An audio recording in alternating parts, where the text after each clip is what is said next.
All right, let's jump right into it. We have a trade between the Montreal Canadiens and the Dallas Stars.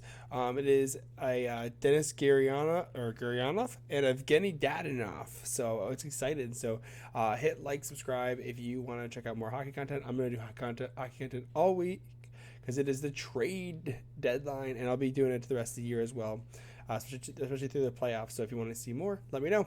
Anyways, let's jump over to trade cap friendly. Just to look at this trade real quick. So we have the Dallas Stars getting again Evgeny Dadonov at half retained, 50% retained. So his salary only being 250 or 2.5 million. You can see they actually saved a little bit of money by acquiring him, but they did move out Dennis Gurianov. And Gurianov is actually an RFA at the end of the year, so he is the younger player. So that's kind of what the Montreal Canadiens are looking to acquire, anyways, because they are trying to get younger. They're in the middle of a rebuild, where the Dallas Stars are trying to go for it. So we're going to talk about the reasons of this trade real quick. So let's jump over to the Gurianov.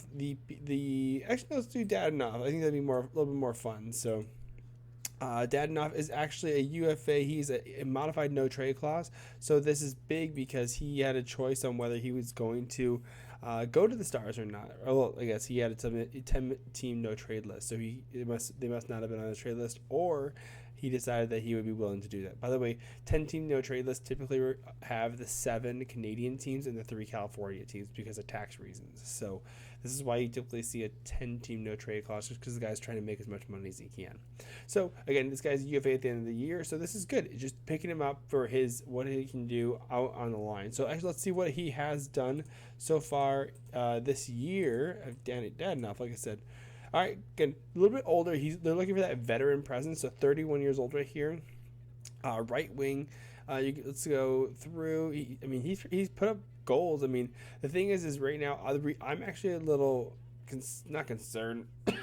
I'm surprised that they actually made this move, because he's not performing that well on a team. Of course, the Montreal isn't doing that well in general, but you can see he only has 4 goals and 14 assists for 18 points over 50 games. So you definitely be playing a bottom 6 role in this case. So I'm really curious on what's going to happen with him. I don't think this is a great trade. I think I would have rather kept Evgeny Dadonov, but that's me. Or Dennis Gurianov. Goodness gracious, these Russian guys are killing me.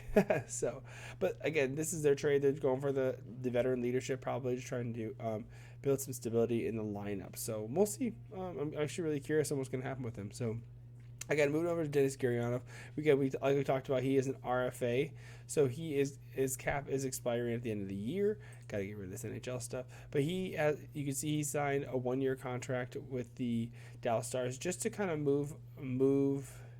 I guess it's more of a prove it deal. So a $2.9 million deal. Again, he's younger. He's going to be an RFA at the end of this. So that's the reason that the Montreal Canadiens picked him up, because they get to retain his rights and they get first dibs on whether they want to sign him or not. So let's see the reason they would sign him. Okay, you could see.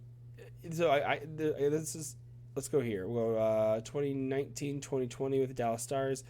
64 games, 29 points. So that's all right. So I like that. So yeah, that's a decent production. That's almost a half point per game. I guess, again, just kind of getting his intro into the, getting his intro into the Dallas Star or into the NHL. You can see 30 points in 55 games right here, 31 points, 73. A little bit of a downgrade, but they did make the playoffs that year. Didn't put up any points, of course, but the reason they moved on from him, in my opinion, is just because he hasn't performed up to expectations. And again, he is. I don't know if they want to retain his rights. So they're like, hey, we'll move on to this player, try and get someone that can help us in the playoffs for this year, get a rental, and then move on for the contract. So, again, you can see he only had 9 points in 43 games. So again, the Dadonov does have a greater production than Gurianov. So that makes sense on why they would trade him. But again, I would have kept the younger player personally and flipped them. But I imagine Gurianov did not want to stay. So that's another reason they could potentially move on.